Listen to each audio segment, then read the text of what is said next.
นั่งปฏิบัติตามสบายๆแต่หลวงพ่อว่าได้เหตุงานหนักนี่หลวงพ่อดีใจนะมันจะได้ชำระสะสางความบ่สบายกายบ่สบายเนื้อบ่สบายตัวออกไป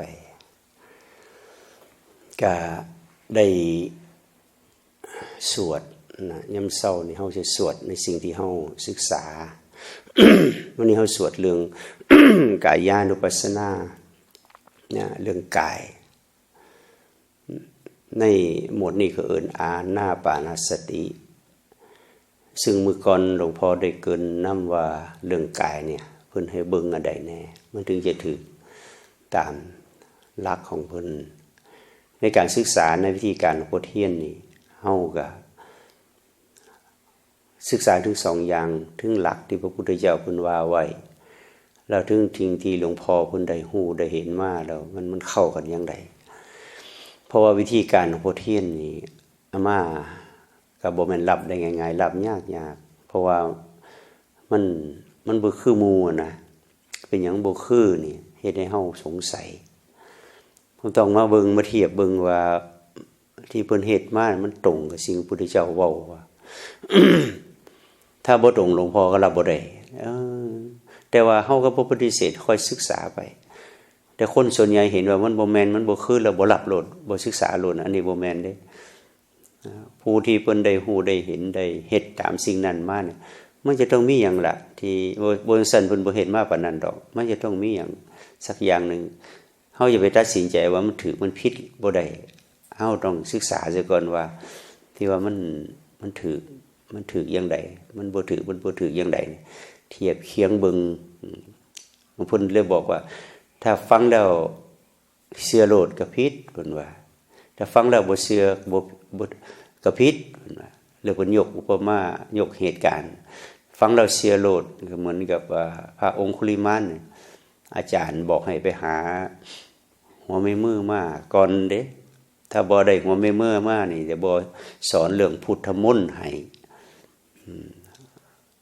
องคุลิมานในสมัยเพิ่นเป็นนักศึกษาชื่อว่าหิงสกากุมารเรียนเก่งหลายเรียนเก่งกว่าหมู่จบก่อนแล้วต่อไปเฮ็ดศึกษาได้ต่อไปนี่เจ้าต้องศึกษายอดวิชาพุ่นน่ะแต่ยอดวิชานี่ถ้าหากว่าเจ้าบ่ไปเรียนพุทธมนต์ก่อนนี่บ่ได้เด้เรียนก่อนเรียนพุทธมนต์เจ้าต้องไปหาหัวแม่มือมา 1,000 หัวมาแลกเอายอดวิชาเพิ่นก็เสียโลดแล้วอยากได้พุทธมนต์ไปล่าหัวแม่มือคนได้เกือบ 1,000 หัว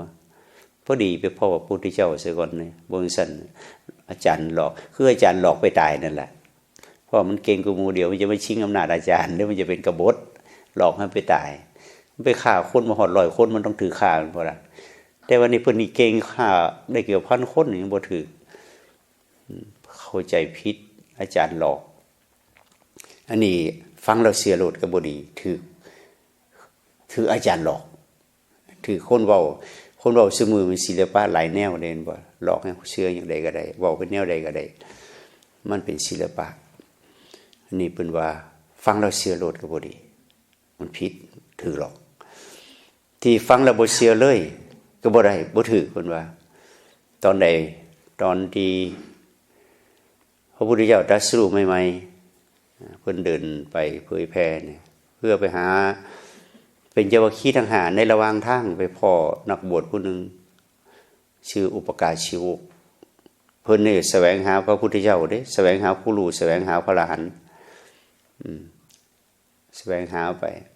นี่ไปพ่อพระพุทธเจ้าเพิ่นบ่ได้ทำตัวว่าเพิ่นเป็นพุทธเจ้าเด้เพิ่นเป็นคนธรรมดาเป็นพระธรรมดาแม่นบ่ล่ะเพิ่นบ่ได้บอกว่าเพิ่นเป็นพุทธเจ้าบ่ได้แสดงอาการว่าฉันนี่เป็นคนเก่งเป็นพุทธะบ่แม่นจังซี่เฮาธรรมดาก็เบิ่งเพิ่นบอกนี่ไปพ้อกันก็ถามรักษาอาการต่างๆบ่คือหมู่เดินช้าๆเดินนิ่มๆหน้าตาผ่องใสสบายบ่ได้รีบร้อนลุกลี้ลุกลนอันใดก็ถามกันสิไปไสมาจากไสจังซี่นะถามสารทุกข์ลุกลี้กันจะไปพุทธะไปศรีปัตนะมาจากไสแล้วมาจากอุรุเวลามาจากอุรุเวลาเสนานิคมนี่เป็นจังได๋มันศึกษาได้มาจากสำนักใดก็บ่ได้ศึกษาหยังมาบ่ได้จากสำนักใดคือเป็นนักบวชก็ต้องมีครูบาอาจารย์ก็มีผู้ใดเป็นครูบาอาจารย์เพิ่นน่ะบ่มีครูบาอาจารย์ฮู้เอาเอง เอาคำว่าฮู้เองคนใช้คำว่าสยามผู้ในสมัยว่าฉันเป็นสยามผู้ฮู้เองฮู้เองฮู้เองได้ยังไงมันต้องฮู้ต้องมีครูบาอาจารย์นะแต่ฉันบ่มีครูบาอาจารย์เพิ่นแกแลบลิ้นใส่แพบไปโลดนะบ่เชื่อนะก็ฮู้เองอันนี้ก็เนี่ยฟังแล้วก็ปฏิเสธโลดก็บ่ได้ว่าเลยเสาะเบิ่งแสวงหาครูอาจารย์แสวงหาผู้รู้แสวงหาพระพุทธเจ้าไปพ่อแล้วพ่อพระพุทธเจ้าแล้วก็บ่ฮู้จักนี่ปฏิเสธไว้โพดก็เลยบ่ได้หยังเลยจากการพ่อครั้งนั้นเราเป็นสยามผู้เราเป็นผู้รู้เองนั่นว่าในสมัยนั้นคำว่าสยามผู้นี่เป็นคำใหญ่เติบเด้ในสมัยนี้ก็เท่าว่าพ่อพระอรหันต์แล้วจังซี่นะอันนี้ก็ปฏิเสธก็บ่ดีฟังแล้วรับเลยก็บ่ดีว่าคือกันนะมาไปพ่อหลวงพ่อเทียนมื่นตาแม่นบ่ว่ากรรมฐานทุกสำนักที่เฮาพ่อมานั่งขาขวาทับขาซ้ายมือขวาทับมือซ้ายตั้งตัวตรงดำรงสติมันกำหนดลมหายใจเข้าออกเป็นแบบนี้กันหมดกรรมฐานนะแต่พวกนี้คือนั่งก็บ่เรียบร้อยนั่งยังใดก็ได้จังซี่นะตาก็บ่หลับตาก็มึนมือขวากับมือซ้ายก็มีแต่ยกบ่เท่ากันจังซี่นะโอ้มันบ่คือเด้บัดนี้แต่ฟังเพิ่นเว้ามันคือบัดนี้ก็เลยว่าฟังเพิ่นเว้าบ่คือครูอาจารย์อื่นในครูอาจารย์อื่นที่จะเว้าเป็นหลักเป็นเกณฑ์เป็นขั้นเป็นตอนเป็นทฤษฎีบทนั้นบทนี้อ้างบาลีหันบาลีนี่มาประกอบฟังแล้วน่าเชื่อถือแต่หลวงพ่อเว้าแล้วก็เว้าไปตามภาษาของเพิ่นเลยนะเว้าภาษาของจิตเลยนะบ่มีตำราห่วยมันแม่นบ่ล่ะมาจากตำราเล่มใดไปพุ่นแล้วคิดพอมาเองก็จะมานั่งฟังบนใดหมายความว่าเคยศึกษามาแล้วเคยสอนคนอื่นมาแล้วนะฟังแล้วมันก็จะเทียบใส่ตำราหมดอันนี้บ่มีเศร้ามื้อนึงเนาะเพิ่นเว้าเรื่องปฏิจจสุบัติของเพิ่นนะหลังจากเว้าจบฟังแล้วมันคัดหูได้บ่เนี่ย มาก็ได้สมัยนั้นมีเทปอันนึงเนาะหิ้วเทปไปเลยหลวงพ่อหลังจากเลิกกันแล้วเพิ่นขึ้นกุฏิอันบ่ล่ะพอขึ้นกุฏิมาก็นำเทปนำจ่อไปหาหลวงพ่อผมฟังปฏิสุบาทที่หลวงพ่อเว้าบ่เข้าใจหลวงพ่อเว้าอีกเทื่อนึงเด้อว่าผมจะได้อัดเทปบ่ตามวันนั้นเด้อเพิ่นก็เบิ่งหน้าซะจริงเลยเหรอปฏิสุบาทตอนนี้มันอยู่ไสล่ะปฏิสุบาทพุ่นน่ะเพิ่นถามว่าซื่อๆในเบิ่งดูเบิ่งปฏิสุบาทมันอยู่ไสว่าซั่นหาเบิ่งดูว่าซั่นน่ะหลวงพ่อจำบ่ได้แล้วซั่นว่าเพิ่นก็ถามไปถามมาเขาก็งงเลยวันนี้เพิ่นถามเพิ่นเห็นบ่เพราะฉะนั้นการติดตำราติดหลักการติดรูปแบบหลายก็บ่ดีนะเพราะบางสิ่งบางอย่างมันเป็นเรื่องของสภาวะมันบ่มีรูปแบบมันบ่มีตำราก็เลยตั้งใจฟังคนที่มาปฏิบัติเพิ่นก็ตั้งใจเฮ็ดแท้ๆเด้แต่เฮาก็เบิ่งซื่อๆนะตอนแรกนะเฮาเฮ็ดหนออยู่สมัยนั้นบ่เฮ็ดหนอซ้ายย่างหนอขวาย่างหนอโอ้ยากเด้บัดนี้ก็เลยสมัยนั้นเรียนหนังสือเนาะเรียนหนังสือสอบบาลีก็สอนพุทธศาสนาก็สอนนักธรรมก็สอนมหาจุฬาก็จะเรียนบาลีก็จะสอบภาษาอังกฤษก็จะเรียนจังซี่นะหลายแนว วันหนึ่งเนี่ยเอาหนังสือสอบเนี่ยไปอ่านที่วัดสนามในหลวงพ่อที่วัดสนามในจักจะเอาอันใดปฏิบัติก็จะเอาปริยัติก็จะเอางานก็จะเอาวุ่นหัวได้มาเนี่ยก็เลยเข้าไปสวนทุเรียนหลังวัดที่วัดสนามในมันอยู่จังหวัดนนทบุรีเป็นป่าทุเรียนรอบๆวัดนะที่ตามปกติสวนหลังวัดเนี่ยมันจะมีมีกระต๊อบหน่อยๆบ้านเฮาขนำเนาะเถียงหน้าหน่อยนะเข้าไปนั่งเบิ่งหนังสือนี่โอ้หัวหมุนติ้วจักยาวอย่างไรวุ่นหัวหมดก็เลยเฮ็ดจังได๋ก็เลยมันยกมือร้องเบิ่งเพิ่นว่าบ่ได้ยกเทื่อเดียวหัวก็มายกมันน่ะยกมือสร้างจังหวะลงเป็นเจ้าว่า ช้าๆไปครบ14จังหวะสัก 2-3 รอบเนี่ยในหัวเนี่ยมันสว่างวับขึ้นเลยนะมันลงไปหมดอ่ะติ้วหมุนติ้วๆงั้นนะโอ้มันก็เพิ่นน้ำกัน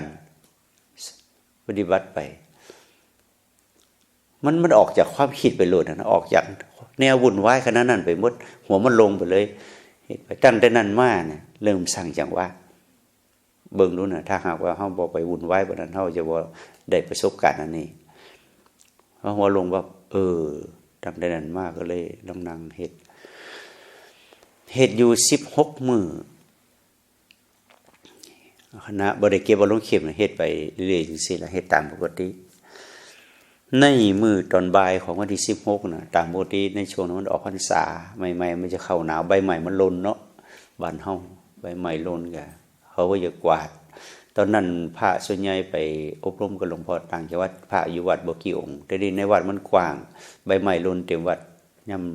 บ่ายๆมากกว่าดูเสียแล้วช่วง 4:00 นถึง 5:00 นก่อนอาบน้ำที่กวาดไปช่วงนึงนี่มันปวดหัวไหล่มันนี่พอปวดหัวไหล่มาตามลูกการปวดหัวไหล่ตามลูกไปลงมาที่มันปวดแห้งๆเนี่ยมันหายวับไปหลดนะมันคล้ายไปหลดห้วยมันเกิดตัวเบาบ่เนี่ยเกิดตัวเบาหลังจากที่ไอ้กวาดขยะแล้วก็มาเดินจงกรมต่อมาเดินจงกรมเดินไปเดินมาคล้ายๆตัวมันลอยมันนี่ยางบ่วิดดิน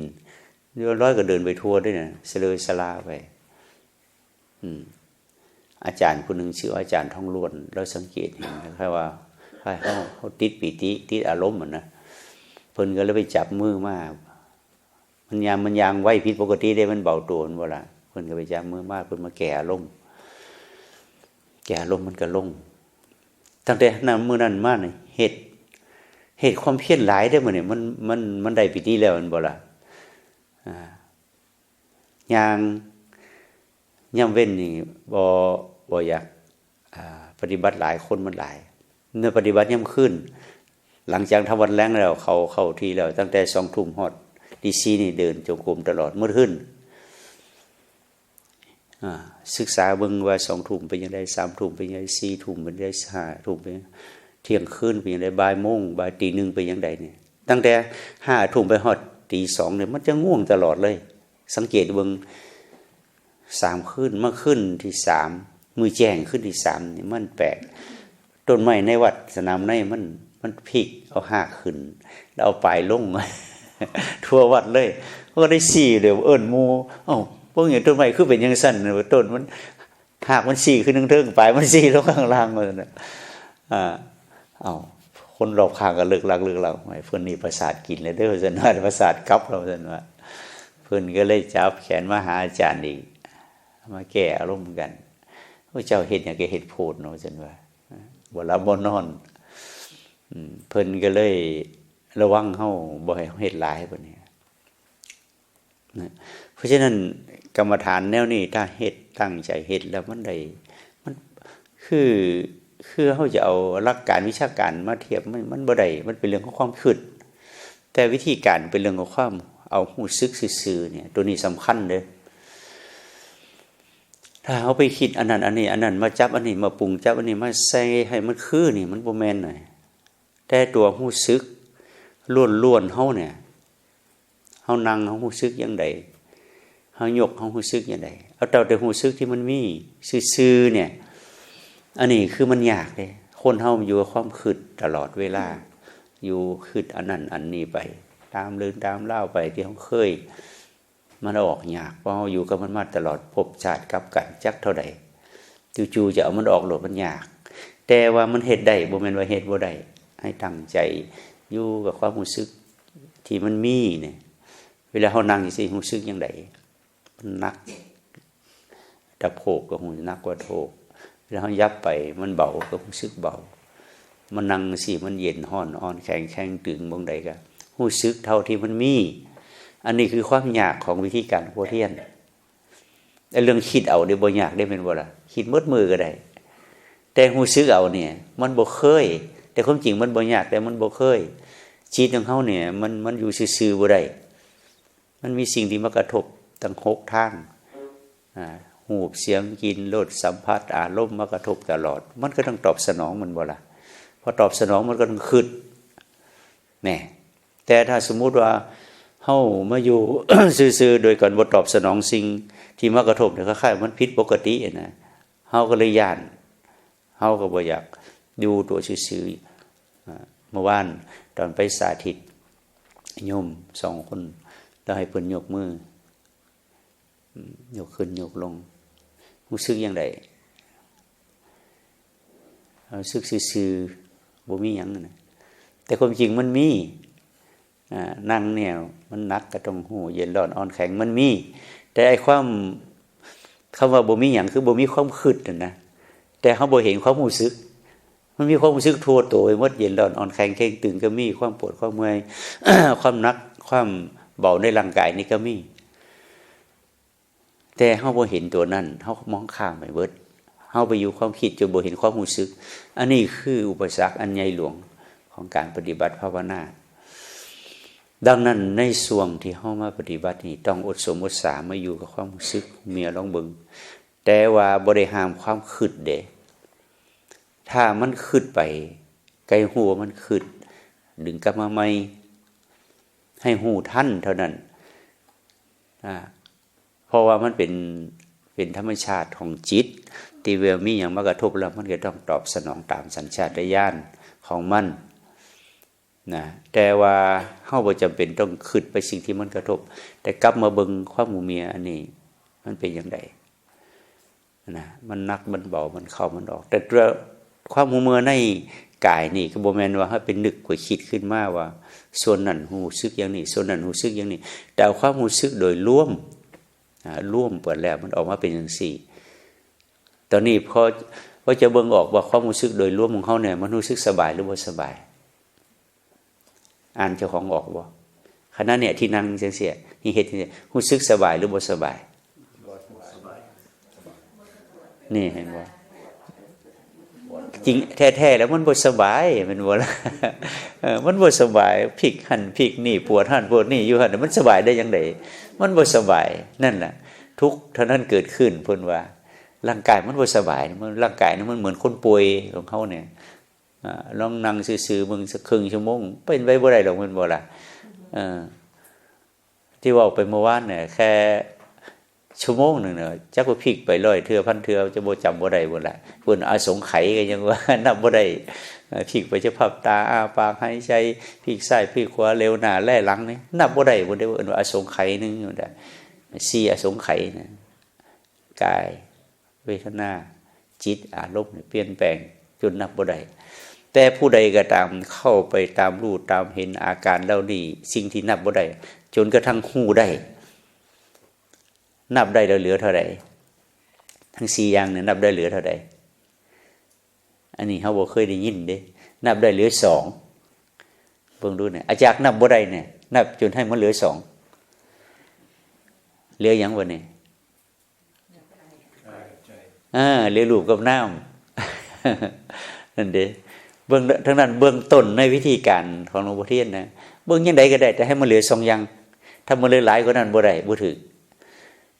เพิ่นมีหลักฐานเด้ตอนพุทธเจ้าชายศรีราชาออกบทใหม่ๆออกบทตอนแรกเพิ่นบทอยู่ไสจำได้บ่บทอยู่ที่แม่น้ำอโนมาแม่นบ่ล่ะแล้วเพิ่นอธิษฐานบรรพชาแล้วก็เพิ่นเอาพระขันเอาดาบของเพิ่นตัดเอาเมาลี่แต่แล้วปรากฏว่ามันกระเทือนถึงพุ่นน่ะสวรรค์ชั้นดาวดึงส์ถึงพระอินทร์ก็เลยโอ้เจ้าชายสิทธัตถะออกบทแล้วเพิ่นก็ฟ้าวลงมาเพิ่นว่าเอาพระอบค้ำมันบ่ล่ะต้องค้ำมารับเอาพระเกศของเพิ่นเอาคมของเพิ่นเนี่ยไปบรรจุไว้ใส่บรรจุไว้ในเกศแก้วชุดล่ามณีในสวรรค์ชั้นดาวดึงส์เพิ่นว่าจนฮอดซุมื้อนี้เพิ่นว่า15มื้อพระอินทร์พาเทพบุตรเทวดาไปบูชาทีนึงเพิ่นว่านี่ตำราเพิ่นว่าไว้จังซั่นถ้าเพิ่นบ่เล่าเหตุการณ์จังซี่นี่เฮาสิจื้อได้บ่เหตุการณ์จังซี่ถ้าเพิ่นบ่เล่าไว้จังซี่จื้อบ่ได้เด้นี่มันที่เพิ่นเล่าไว้มันจะจริงบ่จริงก็ตามล่ะแต่หลักฐานก็คือว่าเพิ่นต้องการบอกว่าชีวิตของเฮาเนี่ยที่มันคิดมันเหมือนเส้นผมหลายโพดนับบ่หวาดบ่ไหวบ่ล่ะ บัดตัดแล้วเจ้าชายสิทธัตถะตัดผมแล้วมันเหลืออยู่2องคุลีเพิ่นว่าเคยได้ยินบ่จากนั้นว่าบ่งอกอีกเลยเพิ่นว่าตั้งแต่มื้อนั้นจนมื้อตายตัดแล้วเหลือ2องคุลีมันเป็นไปได้บ่ตามหลักวิทยาศาสตร์เป็นไปได้โอ้หนวดนี่โกนกันแทบซุมื้อโกนแล้วก็ขึ้นอีกโกนแล้วขึ้นอีกอันนี้ตัดแล้วบ่งอกขึ้นเลยเนี่ยมันผิดตำรามันผิดหลักวิทยาศาสตร์ เป็นไปบ่ได้แต่เป็นหยังเพิ่นเล่าไว้แต่เพิ่นจะบอกว่าความคิดอารมณ์ทั้งหลายทั้งปวงตัดแล้วมันจะเหลือ2องคุลีคือรูปกับนามเพิ่นจะบอกอันนี้เท่านั้นแต่จะมาว่าว่าจังซี่ได้บ่ได้มันเป็นปรมัตถ์มู้ใดชื่อได้เป็นสภาวะอาการแต่เมื่อเราเป็นนิทานที่หลวงพ่อว่างั้นมันได้เพื่อให้เพิ่นเก็บเอาไว้จังซั่นในรูปของนิทานเพราะฉะนั้นนิทานชาดกพญาอย่างต่างๆนี่มันก็คือเปลือกผลไม้คือเปลือกมะพร้าวมะพร้าวถ้าบ่มีเปลือกหุ้มมันอยู่ได้บ่อยู่ได้อยู่บ่ได้บ่ล่ะมันมีเปลือกยังบ่พอมีกะลาอีกสั่นพุ่นนะนั่นนี่คือกันตัวปรมัตถสภาวะแต่บ่มีสิ่งชาดกนิทานพวกนี้เราหุ้มเอาไว้เนี่ยมันอยู่บ่ได้เพราะฉะนั้นฮอดเวลากินเนี่ยเพิ่นบ่กินเปลือกมันบ่กินกะลามะพร้าวได้ล่ะมันบ่ล่ะไปกินไหนกินนวลกินเนื้อมันพุ่นน่ะอันนี้คือกันเฮาฟังคือกันตอนให้เวลาเฮ็ดเนี่ยเฮาเอาตัวสภาวะเอาเนื้อมันพุ่นน่ะคือเอาตัวหูเมียหูซึกที่เป็นรูปเป็นน้ำเท่านั้นเรื่องเราประกอบมันจะร้ายปานใดก็ตามทิ่มไปซะก่อนตรงนั้นน่ะคือเอาเปลือกเอากะลามันทิ่มไปซะก่อนเวลาสิใส่อันนี้คือหลักการที่เฮา ฟังจากสิ่งที่ประกอบกันจากสิ่งที่หลักฐานพ้นมาตามคัมภีร์ก็ตามและตัวสภาวะที่ปรากฏณที่ขณะนี้ก็ตามเนี่ยมันต้องสัมพันธ์กันถ้ามันเป็นสัจธรรมนะดังนั้นในวิธีการของหลวงพ่อเทียนนี่เพิ่นก็เลยจี้แต่เรื่องแล้วนี่เพราะคนครูบาอาจารย์ทั่วไปบ่เว้าได้บ่ฮอดเรื่องความรู้สึกของเมียธรรมดานี่เด้เพิ่นจะเว้าไปตามหลักการในหลักการในวิชาการเพิ่นก็เว้าไว้จังซั่นน่ะเพื่ออธิบายสภาวะแค่เรื่องลมหายใจเนี่ยมึงดูที่เฮาสวดมายาวหั่นอธิบายเรื่องลมหายใจเรื่องเดียวเนี่ยยาวจังได๋ถ้าสมมุติว่าผู้ใดเชื่อตามนั้นผู้ที่สวดได้หมดสวดพระไตรปิฎกได้หมดนี่มันจะแม่นพระอรหันต์ทุกองค์น่ะมันบ่ล่ะชื่อได้หมดในโลกนี้หลายในพระพม่านี่สวดพระไตรปิฎกได้หมดเด้แต่ว่าเป็นพระอรหันต์บ่เป็นปุถุชนธรรมดาคือเขาเนี่ยถ้าหากว่าไปจำในสิ่งที่เพิ่นอธิบายสภาวะได้หมดแล้วสามารถเข้าถึงธรรมได้นี่โอ้มันก็บ่ยากแล้วมันว่าบ่ยากแล้วท่องพระไตรปิฎกมันหล่นแล้วบ่ได้ยาก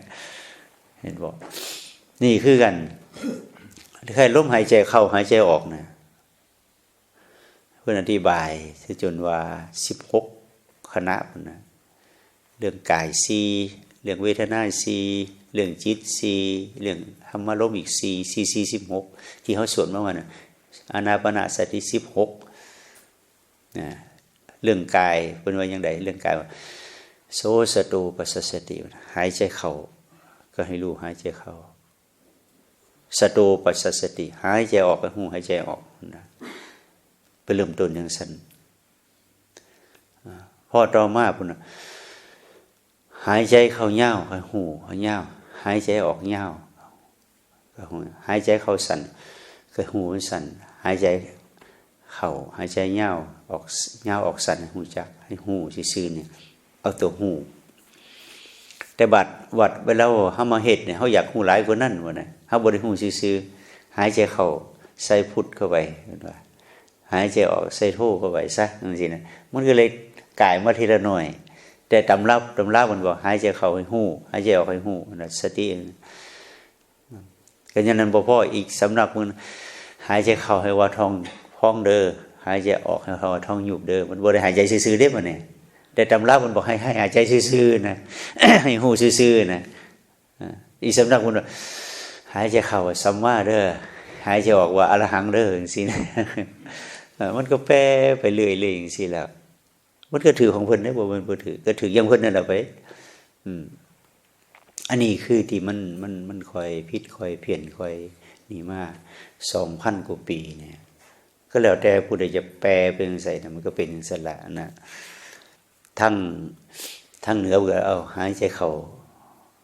ลูกประคำหายใจออกประคำเม็ดนึงหรือหายใจเข้าเม็ดนึงหายใจออกเม็ดนึงเลยก็ไปอีกแนวนึงได้บ่เนี่ยทั้งเหนือ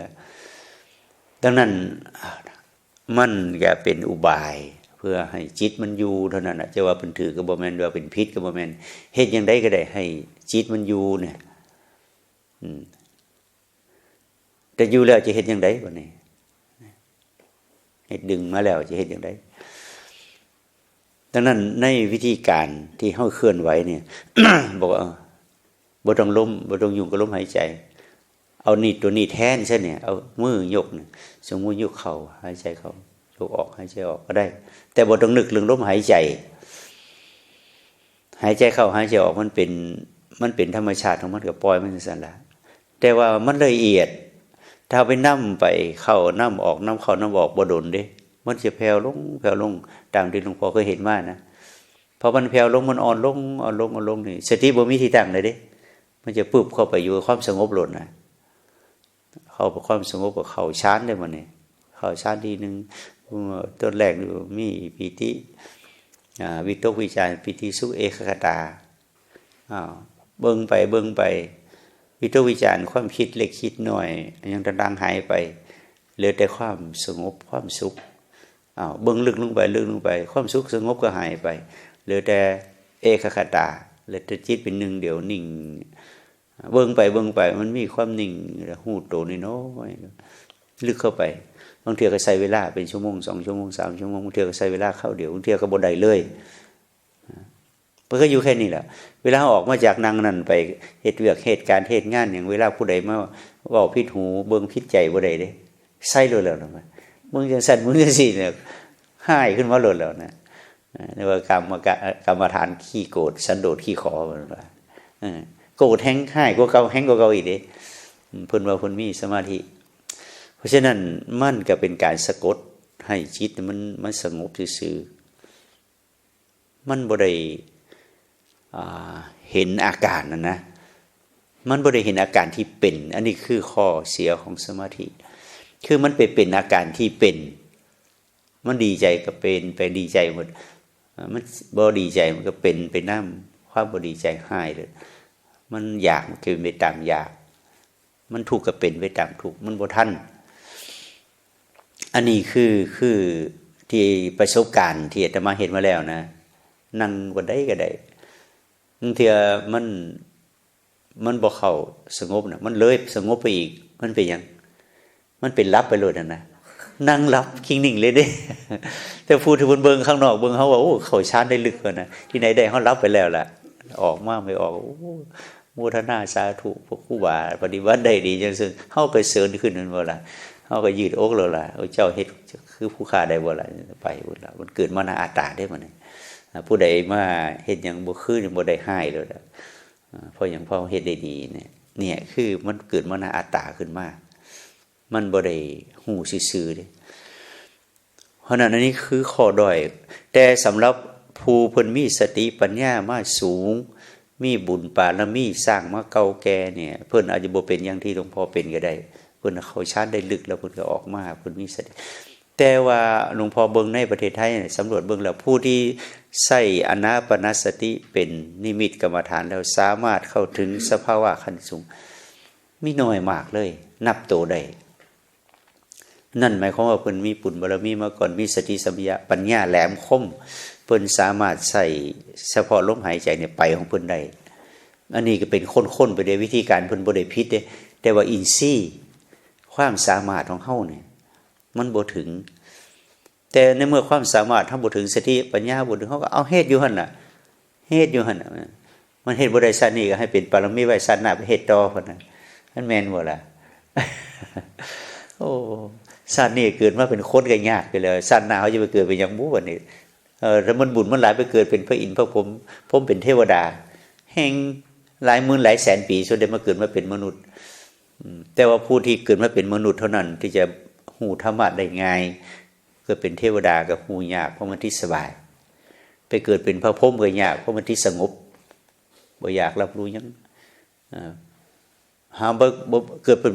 เทวดาเป็นอินทร์พระพรหมก็ดีได้มั้ยหาบ่เกิดเป็นสัตว์นรกอ่ะ จะว่าอย่างไรห้าไปเกิดเป็นเปรตเป็นเซเลสานเป็นอสุรกายย่ำใดมันจะได้กรรมไม่ยักเถื่อวันนี้โอ้บ่ได้ประมาทพอเวลาไปเป็นเทวดามันก็ไปที่สบายแล้วประมาทแล้วไปเฮ็ดชั่วก็ได้เหมือนบ่ล่ะอย่างคนพวกเศรษฐีทั้งหลายเนี่ยว่าเอาเงินไปมันเฮ็ดใดเป็นเขาถูกโกงถูกเอาเปรียบเอาเงินไปจ้างฆ่ากันก็ได้เหมือนบ่ล่ะไปเฮ็ดบาปอีกซ้ำเวลาลำรวยมันหลงคนแน่บางทีเป็นเทวดาเราไปเฮ็ดบาปก็กลายเป็นสัตว์นรกก็ได้เด้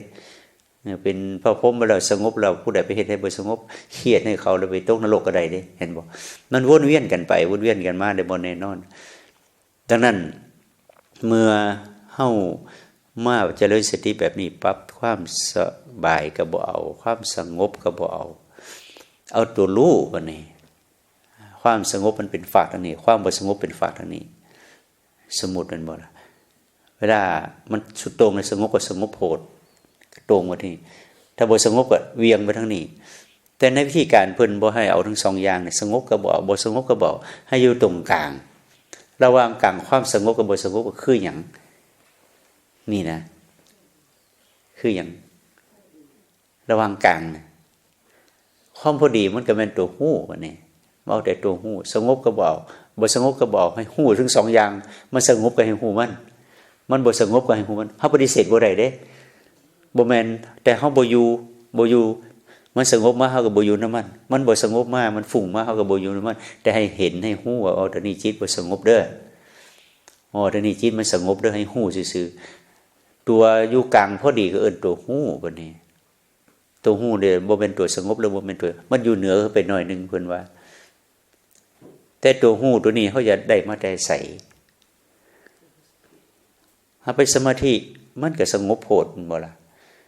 ไปเฮ็ดแนวอื่นมันก็บ่สงบมาเฮ็ดตัวฮู้นี่เพิ่นเลยเอิ้นตัวนี้ว่าพุทธะผู้รู้ผู้ตื่นผู้เบิกบานเฮาก็จะมาเฮ็ดตัวฮู้เฮ็ดให้มันชำนิชำนาญ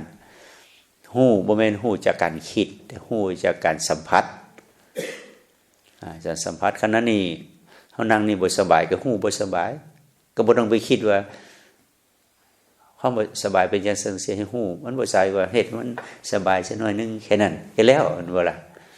เดี๋ยวสักพักมันก็ความบ่สบายก็มาใหม่ก็ฮู้มันใหม่สักพักมันสบายโพดก็ฮู้ออกมาเยอะลักษณะที่ไปฮู้อาการต่างๆที่มันเกิดขึ้นตามความเป็นจริงแล้วเบิ่งมันต่อไปฮู้ว่ามันสงบก็จะไปเป็นความสงบฮู้ว่ามันฟุ้งก็จะไปเป็นความฟุ้งให้ฮู้มันซื่อๆแล้วกลับมาอยู่นี่เพิ่นเปรียบเสมือนไอ้ห้างแมงมุมเวลาเฮาไปหน้าหนาวเนาะเวลาเฮาไปทุ่งไปนามันบ่ล่ะมันเฮ็ดห้างใหญ่เด้แม่นบ่กลางทางแต่บ่ระวังก็เอาหน้าไปปะใส่มันย่างมาลึงวึ่งพื้นแล้ว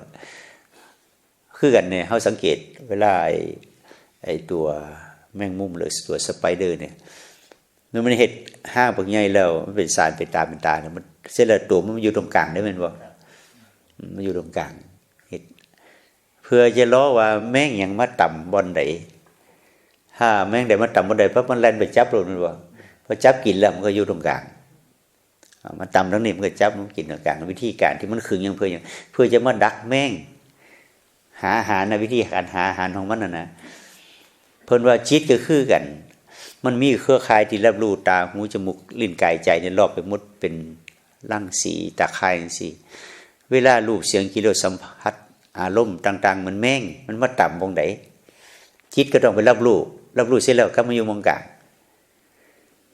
แต่ส่วนใหญ่พอไปรับรู้เสร็จแล้วมันติดอยู่พูนเลยวันนี้บวกกับวันนี้จิตของเขาน่ะเพราะว่าติดเขาสันเสือหน่อยนึงเขาดานหนึ่งไปติดอ่อนๆวันน่ะมันบวกกับมาสู่ตัวซื้อๆวันนี้ก็มาอยู่ตรงกลางโบเป็นเพราะเป็นอย่างเพราะว่ามันไม่ได้ฝึกเนี่ยที่เฮาจิตเฮาที่เฮาฝึกตัวหูนี้เพื่ออย่างเพื่อมันรับรู้สิ่งที่มากระทบเหมือนแมงแรงแมงหมดทั้งหลายมาต่ำเครือข่ายของไอ้หางแมงมุมเนี่ยเวลาไปจับมากก็มาอยู่ตรงกลางไม่รับรู้ปั๊บอ๋อตัวนี้เสียงว่าจังซี่ก็รับรู้ซะแต่ก็มาอยู่ตัวหูซึกซื่อๆอ๋อตัวนี้อากาศมันสิมันเย็นมากระทบกายกับหูซึกหูเมียแล้วกลับมาอยู่ความซื่อๆอ๋อตัวนี้ได้เห็นภาพอันนั้นงามบ่งามหูเจ้าก็งามงามก็แล้วไปก็มาอยู่ตัวของซึกซื่อๆสินะเนี่ยมาอยู่ตรงกลางคือมาอยู่น้ำเจ้าของเอิ้นว่าปัจจุบันธรรมจิตเนี่ยมันก็เวียนไปตามอดีตอนาคต เวียงไปให้ฮู้ว่ามันทิศก็มาซะเพราะฉะนั้น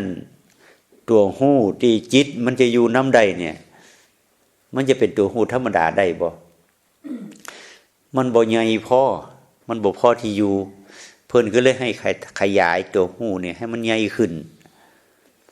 นะเหมือนแมงมุมแต่มันห่างน้อยๆเนี่ยแมงบ่พอจะไปจับได้แม่นว่ามันเฮ็ดห่างใหญ่ๆนะ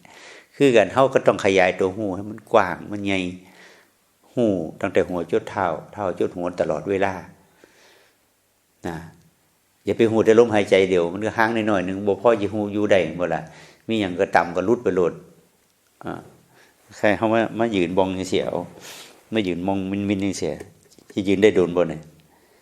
บ่ได้เนี่ยเผลอเขาเดี๋ยวหลุดไปพุ่นมันหลุดไปโดนเฮ็ดจังได๋มีอยู่ได้โดนเนี่ยแต่เฮ็ดมันกว้างๆคือบนนั่งเนี่ยคือกันตัวฮู้ถ้ามันตัวฮู้น้อยๆเดียวเนี่ยจิตบ่พอสิตั้งได้เฮ็ดตัวฮู้มันกว้างๆเอามาฮู้ทั้งเนื้อทั้งตัวหมดเลยเนี่ยบ่แม่นจะมาฮู้ส่วนใดส่วนหนึ่ง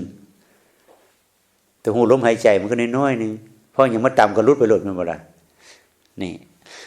เพราะฉะนั้นก็มหาสตินั่นเด้เฮาสวดมาเอิ้นมหาสติปัฏฐานเด้บ่แม่นสติธรรมดาให้สติมันเป็นมหนี่แปลว่าใหญ่แปลว่ากว้างมหาสมุทรจังซี่นะเฮ็ดตัวฮู้เนี่ยให้มันใหญ่มันกว้างออกไปครอบคลุมตั้งแต่หัวจนเท้าแล้วก็บ่แม่นว่าจะไปฮู้ข้าวเดียวเด้ฮู้ตลอดเวลาถ้าฮู้ได้นะเพราะฉะนั้นในช่วงเวลาปฏิบัติเนี่ยเพิ่นก็บ่อยากให้ไปวอกแวกหลายเรื่องไปว้อแว่หลายเรื่องเพราะจิตมันจะถูกดึงออกไปง่ายเวลาในช่วงเข้ากรรมฐานเพิ่นว่าให้อยู่นำอารมณ์ปัจจุบันเด้อมีอันใดก็อย่าไปตะเลิดเปิดเปิงไปกับมันง่ายแต่ว่าเฮาใหม่นี่เฮ็ดจังซั่นบ่ได้บ่ล่ะเฮาก็หัวเว้านัวหัวมวนหัวเตือนกันไปเฮาอยู่บ้านเฮือนมากรรมฐานแกก็ต้องได้ลดลงด้วยแม่นบ่แนวใดที่เคยเว้ากันหลายก็เว้าน้อยลงแนวใดที่มันเป็นตาหัวก็หัวน้อยลงก็เหลือให้มันยิ้มซะจังซี่นะหรือว่าแนวใดที่มันจะต้องเคลื่อนไหวที่มันเอานอกเรื่องนอกเล่าไปที่บ่ฮู้เมียก็เซาลงมาให้มันเคลื่อนไหวแต่พอดีสบายๆแต่ในบรรยากาศกรรมฐานเพิ่นจึงเข้มงวดจักหน่อยนึงเพื่อหยังเพื่อป้องกันบ่ให้จิตเนี่ยมันเตลิดมันจะลืมเจ้าของนะมันจะลืมเจ้าของถ้าสมมุติว่าเฮาบ่จำกัดกันขนาดนั้นนี่มันจิตมันบ่ร่วมเมื่อวานเนี่ยว่าฮอดแม่ไก่เนาะที่กกไข่เป็นหยังเนี่ยไก่บางแม่เนี่ยมันกกไข่เนี่ยออกหมดสุดตัวหรือออกเป็นส่วนหลายแต่บางแม่เนี่ยออกบ่กี่ตัวน้อยเดียวหรือบ่เกินครึ่งเนี่ยเป็นหยังมันต่างกันจังซั่นเคยสังเกตบ่ผู้ใดเคยเลี้ยงไก่เคยเลี้ยงไก่บ่เคยสมัยอยู่เมืองลาวลืมหมดแล้ววันนี้หลาย10 ปีแล้ว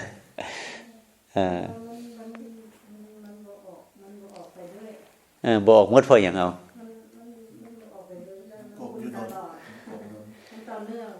มันกกบ่ต่อเนื่องมันบ่ล่ะไก่บางแม่นี่กกน้อยเดียวมันก็เพิ่นเดินแล่นไปหากินได้แม่นบ่กกเข้าเดียวก็แล่นไปมันบ่กกตลอดเนาะความอุ่นมันบ่พอใจบ่อยู่ไปมากกใครก็กกน้อยนึงก็ไปหากินกกน้อยนึงไปหากินบางแม่มันบ่ไปหากินได้แม่นบ่มื้อนึงมันออกไปเทื่อนึงจังซี่นะไปกินน้ำมันกลับมาใหม่จังซี่นะบางแม่มันขยันแท้ๆเด้เนี่ยคือกันชีวิตของเฮาเนี่ยถ้าบ่อยู่ก็เจ้าของเนี่ยน้อยนึงก็ไปคิดปุ่นน้อยนึงไปคิดปุ่นเป็นจังได๋ไข่ออกมามันจะเป็นไข่เน่าแล้วบัดนี้ไข่ได้เอาไปต้มกินซะเสร็จแล้วล่ะไอ้ไก่แม่นี่บ่เก่งสูเอามันไปต้มซะบัดนั้นนะแต่ไก่แม่ได้มันขยันโกกอยู่งั้นโอ้9 หน่วยก็ออกเบิด9 หน่วย10 หน่วยออกเบิด10 หน่วยก็มีเด้หรือบางทีเหลือจักหน่วยนึงจังนี่ไงมันออกมันอาจหน่วยนั้นมันออกจากออกข้างไปนี่มันบ่หลายหน่วยเนี่ยมันอาจจะความอุ่นมันจะบ่พอเนี่ยแค่นั้นมันก็ยังอันนี้คือพ่อมาเห็นชัดว่าคือกันนะบางคนเนี่ยคอยประคับประคองการเคลื่อนการไหวการไปการมาได้ตลอดมันก็เปลี่ยนแปลงเด้ใครเนี่ยแม่ไก่มันมันกกเอาไว้นี่ความอุ่นความหอมมันพอ มันก็เปลี่ยนจากสภาวะที่เป็นไข่ธรรมดาเป็นลูกไก่ขึ้นมาตามธรรมชาติของมันจิตของเฮาคือกันเด้ที่มันว่อแว่วันไหวเรื่องนั้นเรื่องนี้เมื่อสติสัมปชัญญะมันเป็นแม่ไก่ได้สติสัมปชัญญะนี่นะเป็นเสมือนแม่ไก่ค่อยกกค่อยคุ้มค่อยเบิ่งค่อยแย่งใส่คำว่าสำรวมภาษาของเพิ่นคำว่ากกเนี่ยว่าสำรวมระวังเสียเด้นะค่อยเอาความพยายามมากกให้มันต่อเนื่องไก่แต่หมดที่มันกกในจักมือมันจะเปลี่ยนเป็นลูกมันจะสังเกตบ่หลังจากมันไข่พอแล้วเนี่ยมันจะเริ่มกกเลยมันใช้เวลาจักมือฮะโอ้30 มื้อบนดิพอไก่กระเจ้ามาขายไก่ลูกนะเริ่มเป็นลูกมัน10 ปลายมือก็เป็นจนว่านั่นบอกมัน3-4 อาทิตย์เนาะ3 อาทิตย์นี่แหละว่าฮะ3 อาทิตย์นี่เนาะ3 อาทิตย์นี่มันก็โดนห้าลังเตือบางตัวนี่มันบอกว่าอยากบอดีเฮาก็ไปอบรอด้วยเป็นไหมแม่มันอบโดนหลายมันหิวมันก็พาลูกมันลงเราออกเราไปส่วนหลายที่เหลือเฮาไปอบรอก็มีคือกันเด้เมื่อเฮามาอาทิตย์แรกเฮากกจังซี่แต่ถ้าว่าเฮามีอุณหภูมิในการกกหรือว่ามีการสำรวมระมัดระวังในการไปการมาการกินการอยู่หลวงพ่อเลยพยายามให้มีสติตลอดเพื่อให้มันได้จิตของเฮานะมันอยู่ภายใต้การกกของสติสัมปชัญญะเหมือนแม่ไก่มันจะได้เปลี่ยนแปลงจิตใจของเฮานะเปลี่ยนแปลงอย่างไรเปลี่ยนแปลงจากขี้คร้านมาเป็นขยันเปลี่ยนแปลงจากขี้ร้ายมาเป็นคิดน้อยเปลี่ยนแปลงมาจากคนกระโดกกระเดกมาเป็นคนแนบเนียนละเอียดละไมขึ้นเปลี่ยนแปลงจากการเฮ็ดอย่างอีลงชงชางมาเป็นหูจักมันค่อยเปลี่ยนไปเหมือนไข่มันเปลี่ยนเป็นไก่นั่นแหละเพราะมันเปลี่ยนไปแล้วจิตใจของเขาเป็นอิสระนะเมื่อก่อนมันบ่เป็นอิสระมันก็จะอยู่ในหั่งมันอยู่ในไข่นั่นแหละมันออกไปใส่บ่ได้เป็นอิสระหมายความมันออกจากไข่มามันออกจากตัวบ่รู้นั่นมาตัวบ่รู้มันก็หายไปตัวบ่รู้คือตัวเผลอนั่นแหละเผลอปั๊บมันบ่ฮู้แล้วบ่ฮู้เมียแล้วเด้เผลอปั๊บเอามันคิดไปแล้วเฮาก็เอาตัวรู้เนี่ยไปดึงมันมาบัดนี้ทีนี้ถ้าตัวรู้ที่เฮาเฮ็ดมันน้อยมันจะพอมีแห้งดึงบ่มันบ่มีแห้งดังนั้นหลวงพ่อว่าตัวรู้ที่เกิดจากการจับการเคลื่อนไหวเนี่ยเป็นตัวรู้ที่มีกำลังเป็นความรู้ที่มีแห้งอบอุ่นแห้งมันง่ายมึงนี่ในวิธีการโคเทียนพอตราบใดที่เฮานั่งยกมือบ่รับตาอย่างนี้มันก็ฮู้ตลอดเด้ตัวเผลอมันจะน้อยลงเนี่ยแต่บางคนเฮ็ดไปเฮ็ดมามื้อไปอีกว่างแว่งเลยนี่อันนั้นบ่ฮู้เลยได้น่ะมันไปเพิ่นไปกับข้อมูลไปเลยนะแล้วตั้งใหม่รีเซ็ตมันใหม่เพิ่นว่าตั้งใหม่ฮู้ซึ่งมันเพิ่นไปแล้วตั้งใหม่อีก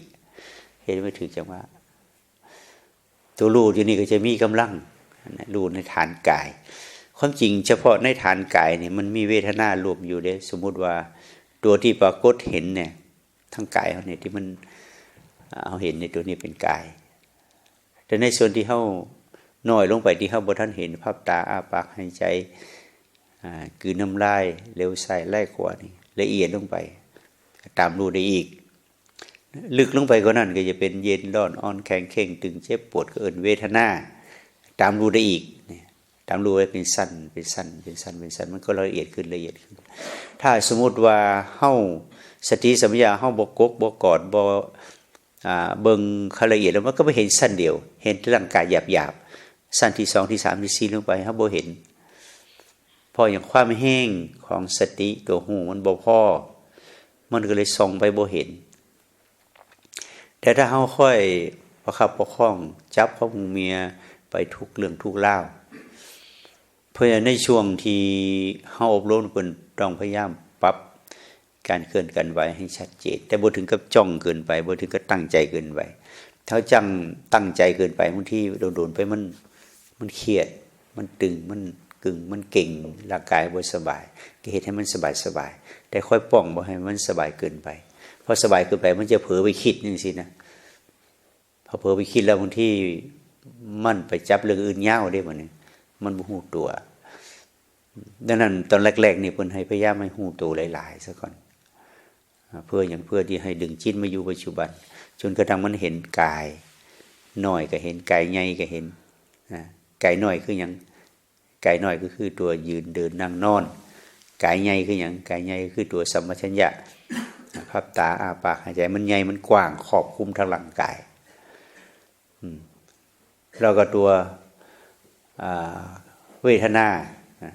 เวทนาก็เห็นเย็นร้อนอ่อนแข็งเข่งตึงเจ็บปวดนักเบาเห็นลึกๆเข้าไปเห็นในที่นี้พอมันสร้างเป็นอิมเมจจินตนาการหรือว่าคิดเอาเด้เห็นด้วยความรู้สึกซื่อๆเนี่ยถ้าเขาไปสร้างจินตนาการเจ็บเป็นเช่นปวดเป็นจังซี่ก็บ่ได้เป็นความคิดไปแล้วนะเพราะนั้นตัวรู้สึกภายในเนี่ยเขาจะรู้สึกหมดทุกคนแต่ว่าเฮาบ่ได้เบิ่งมันบ่ได้เห็นมันเฮาไปกับสิ่งภายนอกที่มากระทบซะ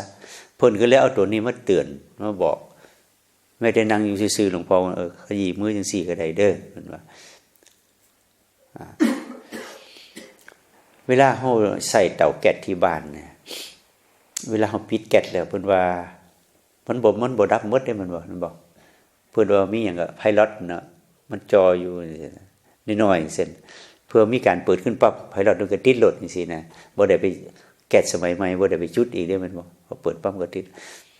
เพราะมันมีตัวไพลอตนั้นอยู่แล้วตัวสปาร์คมันมีอยู่แล้วคือกันเวลาเฮา ไปเฮ็ดนั่นเฮ็ดนี่เฮาบ่มีเวลามานั่งสั่งจังหวะเพิ่นให้จับไปกับการเคลื่อนไหวไอ้ตัวน้อยๆที่จับการเคลื่อนไหวมันไฟที่มันรออยู่นะมันพร้อมที่จะติดเวลามีหยังก็พร้อมที่จะเข้ามาเบิ่งใจได้ทันทีแต่ขอให้มันอยู่ใกล้ๆนี่ตัวฮูเมียเวลาจับหยังแต่ส่วนใหญ่ถ้าเขาบ่ได้ฝึกเวลาเขาจะจับหันเฉยนี่มันบางทีมันไปกับสิ่งนั้นหลายโพดดิมันบ่ฮู้ตัวพี่ไปฮู้สิ่งนี้80-90%มันก็ไปทั้งพี่หมดเวลาบางทีมันตกมันเผลอปั๊บใจเฮาหลุดไปเลยจังซี่นะแต่ถ้าสมมุติเฮาค่อยเฮ็ดค่อยทำกำลังรักอยู่พี่70-80%อยู่นำกายเอาพี่20-30%ไปนำที่เฮาถือเฮาบ่ายมันจะฮู้เมียได้ไว้บัดนี้เวลามันหลุดไปดึงใจกลับมาอันนี้คือวิธีการที่จะปฏิบัติต่อดังนั้นเวลาเฮาเซตจากอบรมก็ดีเซตจากนั้นก็ดีเวลาจะลุกอย่างสำคัญช่วงนั้นบางทีเฮานั่งไปโดดๆจิตเฮาอยากออกไปข้างนอกแล้วมันบ่ล่ะมันก็ฟ้าวโลดแล้วฟ้าวไปพอจิตทำบ่ได้อยู่นำเจ้าของเด้แต่คนที่จิตอยู่นำเจ้าของได้เห็นได้หูนักหูหนวงหูนักหูเบาแก้ไขมันอยู่นี่จิตบ่ไปไสเวลาจะลุกเฮาก็ลุกหูเมียลุกแล้วเวลาจะจับเขาจับของไปเก็บไปหยังก็ เหตุด้วยความหูเมียรักษาต่อหนึ่งกับไปตลอดจังซี่มันสิง่ายดังนั้นในช่วงเช้าจาก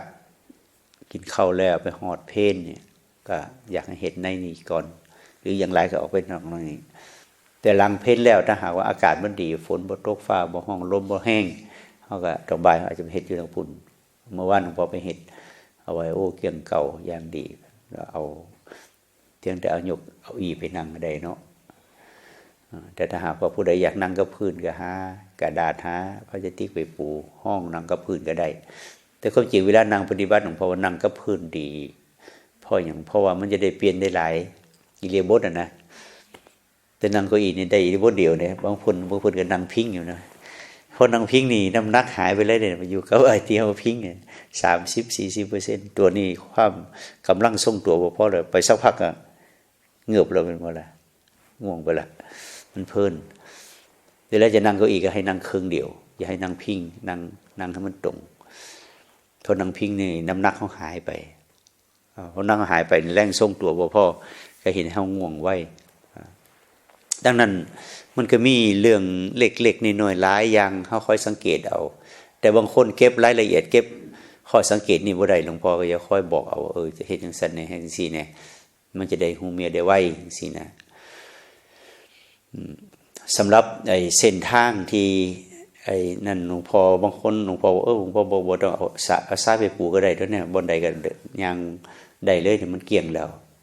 แต่มันก็ยังคู่ขาอยู่นี่มันบ่ล่ะเม็ดหินเม็ดทรายเม็ดนั้นเม็ดนี้สำหรับผู้เพิ่นรักษานี่เปิดอันนี้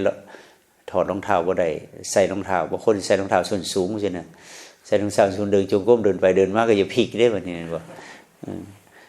ก็เลยว่าไปเบิ่งซะก่อนว่ายางใส่รองเท้าถ้าใส่รองเท้าแตะก็ดีรองเท้าฟองน้ำธรรมดาถ้าหากว่ามันบ่สะดวกอยากยางกับพื้นอยากฮู้เมียตรงๆก็มาขนเอาซ้ายไปเฮ็ดเองแม่นบ่ล่ะตัวให้ตัวมันนั่นนะคนละปองสองปองก็แล้วแต่ละแต่ว่าบนนี้ถ้าหากว่าเฮาเก็บไว้ดีๆนี่เวลาไม่ออกมาวันพระวันศีลเนี่ยไปปฏิบัติมองนี้ได้เลยถ้าหากว่าถือรักษาที่ไว้เรื่อยๆปีหน้ามาจะเฮ็ดปีก่อนปีต่อไปมาจะเฮ็ดบ่ต้องไปเคลียร์ยากแล้วแม่นบ่แต่ว่าหลวงพ่อมันจะขยันปานนั้นบ่ล่ะเอาไม่ออกเอามาเลี้ยงเพลแล้วปล่อยหลวงพ่อฉันนี่หมู่เจ้าไปเดินจงกรมอยู่ในป่าพุ่นซะนี่เนี่ยสุเทือจังซี่นะป่ามันก็เกี่ยงมิลินเบิดปีแม่นบ่ล่ะแต่เพิ่นจะขยันปานนั้นบ่ล่ะ ไม่ออกจะขยันปานนั้นแต่วัดหลวงพ่อไปจังซั่นได้หลวงพ่อเฮ็ดทางจงกรมไว้รอบศาลาโลดถวายอาหารเสร็จแล้วเอาไม่ออกปล่อยพระฉันนี่หมู่เจ้าพากันไปเดินจงกรมสร้างจังหวะซะพอพาฉันเสร็จแล้วขึ้นมารับพรกบ้านมันก็ได้บัดนี้ว่าได้ทั้งบุญได้ทั้งกุศลพากันสร้างจังหวะเดินจงกรมรอบศาลาแล้วแทนที่จะมานั่งโศกันเรื่องนั้นเรื่องนี้อยู่บนศาลาบ่ให้โศกันแล้วเสียเวลาเจ้าอยู่บ้านโศกันพอแห้งแล้วมาวัดจะมาโศกันดีบ่ได้เด้อหลวงพ่อก็ให้เลยแล้วว่าเรื่องยังเข้ามาวัดแล้วเรื่องยังในบ้านเนี่ยบ่ต้องมาเว้ากันเด้อเรื่องเคยเรื่องไผเรื่องกินเรื่องอยู่เรื่องปู่เรื่องป่าบ่ต้องมาเว้ากันอีกเด้อเจ้าไปเฮ็ดในแนวซี่ซะมาวัดมันมายากมาแล้วมันได้หลายๆจังซี่นะมาถวายอาหารแล้วได้บุญแล้วกุศลเจ้าไปเฮ็ดบุญหลวงพ่อเตรียมทางจงกรมไว้แล้วก็ไปเฮ็ดกันแต่ว่าหลวงพ่อเฮ็ดจังซั่นดังนั้นเรื่องนี้มันก็บ่ยากแต่ว่าใจเฮาสิเอาบ่ถ้าใจเอาแล้วก็อย่าว่าเข้าป่าในนี่มันยังนี่ได้นี่มันบ่หมู่เฮาหลวงพ่อเพิ่นชั้นแล้วก็เข้ามาเดินจงกรมสร้างจังหวะในนี่รอเพิ่นฮอดเวลากลับบ้านให้กลับอันนี้ก็คือวิธีการรักษาให้ต่อเนื่องไปเรื่อยๆนั้นตั้งแต่เรื่องเข้าใจเรื่องนี้มานะมาก็เลยแต่พาที่คนเฮ็ดแต่เรื่องนี้เพราะว่ามันเป็นเรื่องที่วิเศษมากๆเลยเพราะว่าอย่าว่าแต่ตายไปแม้แต่เฮามีชีวิตอยู่เนี่ยยามใดเฮาเจ็บเฮาป่วยก็เฮ็ดบ่ได้แล้วเด้แม่นบ่ยามใดเฮามีเวียกมีการมีงานก็มันหาเวลาเฮ็ดยากแต่ถ้าเฮ็ดแล้วนี่มันดีอย่างใดบอกบ่ถูกเพราะว่าจิตใจเฮามันบ่ไปวุ่นวายในเรื่องอื่นน่ะนะมันจะมาอยู่น้ำเรื่องที่เฉพาะจำเป็นยามใดบ่มีเวียกเขาก็มาอยู่น้ำเจ้าของได้บ่ได้นำเรื่องอื่นมาคิดได้เคลียร์ออกไปเพราะว่าความคิดมันบ่จำเป็นจะต้องเอามาใส่ตลอดเวลาใส่เฉพาะที่เฮาจะคิดเท่านั้นอันนี้หมายความว่าเฮาเลือกเป็นเฮาจะเลือกจิตของเฮาได้เป็นเทวดาก็ได้เลือกเป็นพระอินทร์พระพรหมก็ได้เลือกเป็นอริยะก็ได้เลือกเป็นอบายภูมิก็ได้เลือกใส่อบายภูมิก็บ่แม่นน่าย่านน่ากลัวเรื่องความสงบเรื่องสบายก็บ่แม่นน่าสิ่งที่ต้องไปต่อต้านผลักดันใส่เอามาใส่บางทีเขาก็ใส่ความสงบบางเสือเขาก็ใส่ความสบายบางเสือก็ใส่ความห่อนแห้งบางเสือเขาก็จะใส่ความอยากบางเสือเขาก็ต้องใส่อำนาจบางเถื่อเขาก็ได้ใส่ความยืนยันหลักการเหตุผลมันหลายมิติเขาอยู่ในขอบในครัวในโลกมันบ่ล่ะเขาจะเป็นคนใจดีตลอดบ่ได้เขาก็หลอกเอาต้มเอาเจ้าซั่นน่ะบางทีเขาต้องให้มันว่าเหตุมันคือบัดนี้ไอ้นี่มันหลอกมันบ่ได้มันให้เอาเด้ว่าซั่นน่ะมันหูท่านนั่นเขาก็ต้องใส่อบายใส่นรกก็ต้องใส่ให้เป็นในบ้านเจ้าเดี๋ยวบ่มีไฟเจ้าจะอยู่เป็นบ่เป็นแล้วบ่น้ำบ่ได้อาบพุ่นมื้อแล้วมื้อใดไฟดับนั่นน่ะหุงข้าวต้มแกงบ่ได้กินแม่นบ่ล่ะไฟนรกก็ต้องใส่แต่ใส่ให้เป็นระบบถ้าใส่บ่มีระบบมันช็อตตายเดี๋ยวไฟในบ้านเฮาแม่นบ่ล่ะไปจับมึงดูน่ะแต่ใส่มันมีระบบมันเป็นแสงสว่างพุ่นน่ะเป็นไฟหุงข้าวต้มแกงไฟโทรทัศน์ไฟคอมพิวเตอร์ไฟใส่ได้หมดนั่นหมายความว่าเอาตัวทุกข์มาแปรเปลี่ยนให้มันเป็นระบบถูกต้องกำหนดรู้ทุกข์นั้นบ่เป็นตาญาณนะแต่มันเป็นพลังงานทุกข์เฮาเนี่ยมันเป็นพลังงานอันนึงเหมือนไฟแต่พลังงานอันนี้ถ้าบ่จัดระบบแล้วเนี่ยมันเผามันกลายเป็นไฟนรกไฟในบ้านก็แม่นไฟแม่นบ่ล่ะไฟใส่ในบ้านก็แม่นไฟ แต่ไฟไหม้บ้านคือไฟที่ควบคุมระบบบ่ได้ความทุกข์ที่เฮาจัดการระบบมันบ่ได้มันกลายมาเป็นความร้อนเผาใจเฮากินบ่ได้นอนบ่หลับมันเป็นไฟนรกแต่พอจัดระบบได้มันกลับเป็นไฟหยังเป็นไฟปัญญาไฟเดียวกันนั่นแหละไฟเดียวกันนะโทสะเนี่ยเมื่อเอาสมาธิไปจัดระบบโทสะนี่กลายเป็นปัญญาคนโทสะแห้งคนนั้นปัญญาแห้งเด้ปัญญาหลายเด้แต่ถ้าเปลี่ยนระบบบ่ได้ไฟของโทสะคนนั้นมันกลายเป็นไฟหยังไฟนรกแต่พอเอาระบบของศีลเอาสมาธิไปจัดระบบไฟอารมณ์น่ะมันกลายเป็นปัญญาคนนั้นจะมีปัญญาดีเห็นบ่มันไฟอันเดียวกันแต่ถ้าเฮาบ่ได้ฝึกตัวหูให้เป็นสติเป็นสมาธิปัญญาเฮาจะไปจัด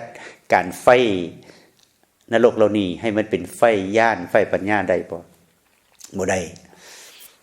ดังนั้นคือการตัวรู้ตัวเดียวเนี่ยเอาไปแปลงเป็นศีลก็ได้แปลงเป็นสมาธิก็ได้แปลงเป็นปัญญาก็ได้เฮาต้องแปลงให้เป็นเพราะฉะนั้นทุกข์เพิ่นบ่แม่นญาณบ่แม่นเพิ่นทุกข์ต้องกำหนดรู้เนี่ยเพิ่นว่าคือหมายความว่าความทุกข์มันเป็นพลังงานเฮารู้จักมันแล้วเฮาแปลเปลี่ยนเป็นหยังก็ได้ความทุกข์นั่นน่ะสมมุติเฮาอยู่กับบ้านกับเพื่อนเนาะถ้าสมมุติว่าเฮาใส่ไฟบ่เป็นใส่ไฟโกรธบ่เป็นลูกอยากจะเห็นหยังเห็นเมื่อใจดีมันจะกินเหล้ามันจะเล่นไพ่เล่นการเพราะนั้นคบหมู่เพื่อนพอดีเฮาปฏิบัติธรรมเฮาจะไปให้มันเท่ากับย่านเสียธรรมะมันบ่ล่ะเฮาก็ซื่อๆอยู่เฮ็ดหยังก็เฮ็ดหยังไปโลดลูกนั่นน่ะอีพอปฏิบัติใจดีแล้วเจ้าอยากเฮ็ดหยังก็เฮ็ดไปโลดเสร็จแล้วมันจะพานรกมาให้เฮาตัวนี้พาเรื่องพาเล่าพาคดีพามาหาเฮานี่เฮาเฮ็ดหยังเฮาก็ทุกข์คือเขาเพิ่นบ่ล่ะนั่นเวลาเฮาไปอยู่กับบ้านกับเฮือนเวลาลูกเฮ็ดบ่ดีมันให้ได้ก็พอให้โทษตีได้ก็พอตีเฮาต้องใส่ไฟแล้วมันนี่มันใส่ให้เป็นระบบคืออบรมสั่งสอนอบรมสั่งสอนพอให้ก็ให้พอว่าก็ว่านั่นเฮาใส่ไฟได้เด้น่ะแต่ใส่ให้เป็นอย่าให้ไฟไหม้เฮาบัดนี้เวลาเฮาจะกินข้าวนุ่งก็เปิดไฟเปิดฮ้อนได้กินข้าวเร็วนี่ดังนั้นในสิ่งนี้เฮาต้องเข้าใจตัวรู้ที่เฮาเฮ็ดน้อยๆสิมันมีพลังในการสร้างศีลให้เฮาเป็นระบบระเบียบให้การสร้างสมาธิให้เฮาแปลงสมาธิเป็นปัญญาได้ก็เพราะตัวรู้ตัวนี้แล้วตัวรู้ตัวนี้รู้ที่มันอยู่ในเนื้อในตัวแล้วเวลาเฮาไปจัดการต่างๆมันฮู้เองดอกเฮาจะจัดการจังได๋มันถึงมันจะเหมาะมันจะงามมันเป็นความรู้ที่บ่ต้องเฮียนเป็นความรู้ที่มันเป็นไปเองนี่ตัวรู้ตัวนี้คนโบราณเพิ่นบ่มีเฮียนปริญญาตรีปริญญาโทปริญญาเอกหยังนี้เป็นบ่แต่เพิ่นฉลาดกว่าเฮาคนสมือจบปริญญาตรีโทเอกสร้างปัญหาให้กับบ้านกับเมืองคนมาคบกันทั่วโลกก็เพราะพวกนี้ได้เป็นบ่แม่นคนหูนี่เด้มันสร้างปัญหาในสมือที่เฮามันวุ่นวายกันนี่เพราะฉะนั้นเป็นความรู้ทั้งโลกทั้งนอกเป็นความรู้เป็นมิจฉาทิฏฐิแต่ความรู้ในเนื้อในตัวของเฮานี่นะให้ฮู้คักๆมันความรู้ที่เป็นสัมมาทิฏฐิคนสมัยก่อนเพิ่นมีศีลมีธรรมเพิ่นบรรลุธรรมได้ง่ายเพราะหยังเพิ่นอาศัยตัวฮู้ตัวนี้ตัวฮู้ที่บริสุทธิ์สะอาดที่ฮู้ได้เองเนี่ยแต่ซุมื้อนี้คนเฮียนหลายจบสูงแล้วมันเป็นความฮู้บ่บริสุทธิ์เป็นความฮู้ที่ผสมด้วยความคิดผสมด้วยอารมณ์ผสมด้วยความโลภความหลงปนกันมันก็เลยแปลงความคิดอารมณ์ของมันเป็นหอกเป็นดาบเป็นอาวุธสู้กันอย่างที่เราเห็นเนี่ยดังนั้นตัวรู้น้อยๆนี่เฮาอย่าไปประมาทบ่ได้ค่อยๆเก็บค่อยนี่ไปค่อยลูกค่อยนั่งค่อยย่างค่อยเดินค่อยจ้าบไปเรื่อยๆผู้ใดเก็บไว้หลายเก็บได้หลายก็คือว่ากกไข่ได้ดลตัวจิตใจตัวนิสัยตัวความเคยชินเฮาก็จะเปลี่ยนแปลงเป็นศีลเป็นสมาธิเป็นปัญญาไปเรื่อยๆเปลี่ยนแปลงไว้เปลี่ยนแปลงไว้นั่นเวลาเฮาในช่วงอยู่การอบรมเนี่ยที่หลวงพ่อบอกแล้วว่าอันใดพ่อสิให้มันสงบได้มันสงบเว้ากันน้อยๆอย่าเว้ากันหลายเว้ากันค่อยๆไปเว้ากันแห้งอย่างนี้พอสติมันจะหลุดไปน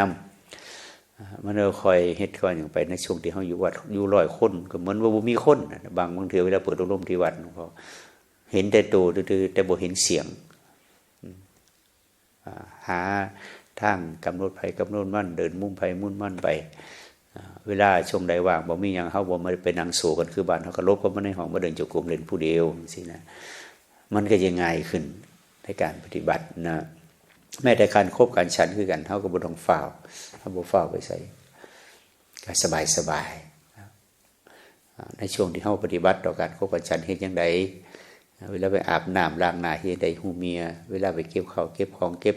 ปฏิอยู่ปูที่นอนเฮ็ดจังไดให้มันฮู้เมียนี่เฮาค่อยเรียบเรียงไปตามลำดับพอมัน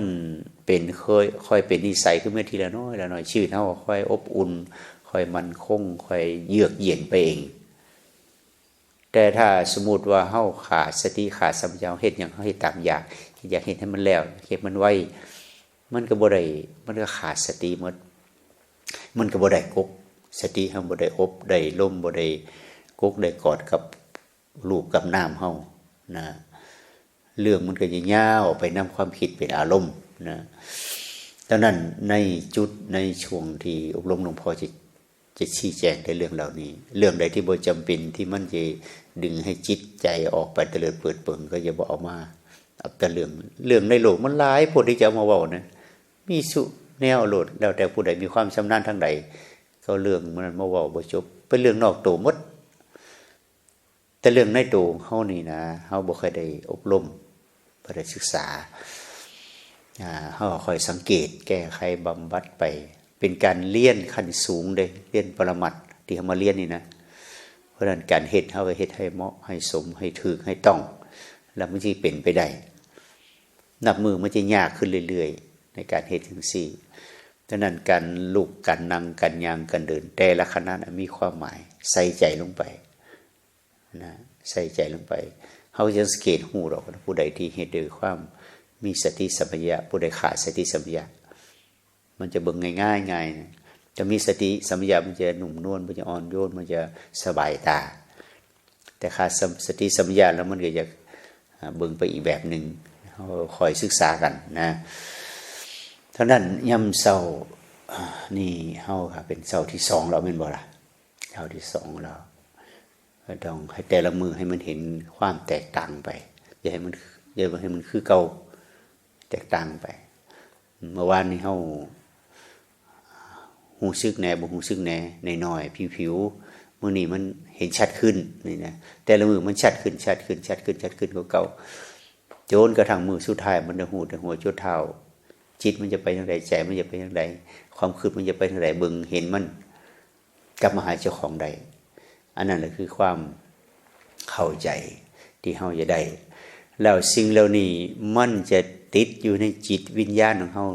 ไปเรื่อยๆสมมุติว่าในชาตินี้เฮาดับกิเลสดับตัณหาดับอาสวะได้บ่หมดตัวหู้ตัวนี้มันจะฝังอยู่ในจิตวิญญาณของเฮาต่อไปเมื่อไปถ้ามันมีเกิดใหม่อีกมันเกิดต่อไปชาติต่อไปเฮาก็เฮ็ดน้อยลงมันเนี่ย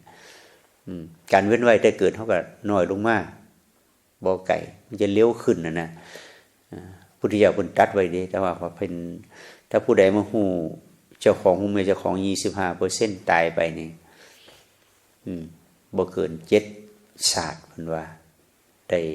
หมดทุกข์แต่ฮู้ชัดเข้าไปกว่านั้น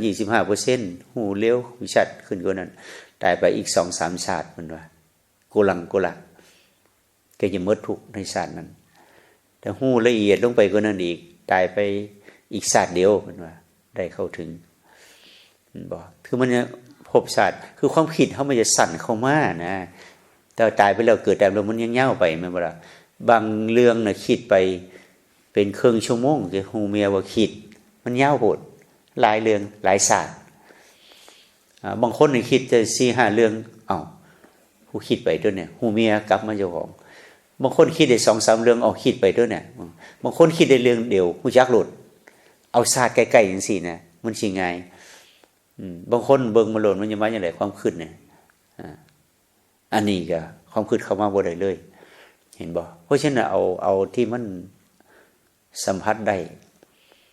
แต่บอกว่าโอ้ตายไปแล้วไป7ศาสตร์3ศาสตร์ศาสตร์เดียวสิมันเหมือนว่ามันโดนนะมันบ่มันสัมผัสบ่ได้ถ้าถามมื้อนี้คิดจักเรื่องหลวงพ่อเทียนเพิ่นว่าจังซี่ถ้าปฏิบัติใหม่ๆคิด100เรื่องเนี่ย มันอาจจะหูท่านแค่4-5เรื่องหูบ่ท่านจะ80-90เรื่อง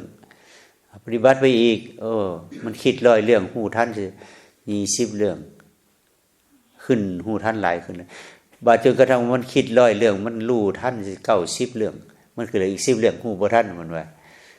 ปฏิบัติต่อไปอีกมันคิด100เรื่องมันหูท่าน99เรื่องมันเหลือเรื่องเดียวบ่หูท่านจังซี่นะภพศาสตร์ความคิดมันสั่นเขามันหูท่านบ่แม่นสะกดว่าบ่ให้คิดเด้ให้คิดแต่ให้หูท่านว่ามันคิดบ่ได้ห้ามให้คิดแวบไปบ้านเป็นจังได๋ไอ้น้อลูกเต้าจะเบิ่งอย่างอ้าวคิดไปแล้วตัวไหนกลับมาถ้าเอาคิดบ่ทันต่อไปโลดนั่นบ่มันจะไปทางใดต่อเนาะไปพุ่นน่ะแฮงเข้าห้วยเป็นจังได๋เนาะไปหาโทรศัพท์โลดมันบ่เป็นจังได๋สู่บ้านเรียบร้อยดีบ่อีแม่สั่งไว้ไปพุ่นแล้วมันบ่ทันมันยาวไปฮอดพุ่นน่ะภพศาสตร์มันยาวบัดนี้บางคนค่อยคิดเอาไปคิดกลับมานี่คือวิธีปฏิบัติที่เขาจะต้องเฮ็ดแต่ละคณะไปมันเผลอคิดไปกลับมาเผลอคิดไปกลับมาจนกระทั่งว่าคิดปุ๊บรู้ปั๊บคิดปุ๊บรู้ปั๊บพุ่นน่ะภพศาสตร์มันจะสั่นเข้ามาดังนั้นในมื้อนี้เด้อเป็นมื้อที่2กะ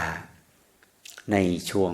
ของการปฏิบัติจากช่วงนี้เขากินข้าวกินปลาแล้วประมาณ 8:00 นถึง 8:30 น8:00 นผู้ใดแล้วก็เข้ามาย่างมาสั่งจังว่าบ่ต้องรอหมู่มาก็ย่างส่งกลุ่มสั่งจังว่าไปโลด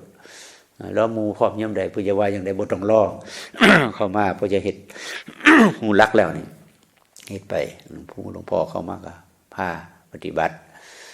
นะก็จะง่ายขึ้นนะเพราะฉะนั้นยามเช้านี้ก็ขออนุโมทนาสาธุให้เฮาได้เข้าใจในหลักการในที่ได้นำมาให้เห็นทางปฏิบัติเพื่อเฮาจะได้เอาไปลดลัดตัดทอนวัฏสงสารของเฮาที่มันยืดมันยาวมันเยินมาหลายหมื่นหลายแสนปีให้มันสั้นเข้ามาเพื่อเฮาจะได้ทุกข์น้อยลงแล้วความที่เฮาตั้งใจจังซี่มันก็จะเป็นภาวะปัจจัยให้ได้พ้นจากทุกข์ด้วยกันทุกคนทุกท่าน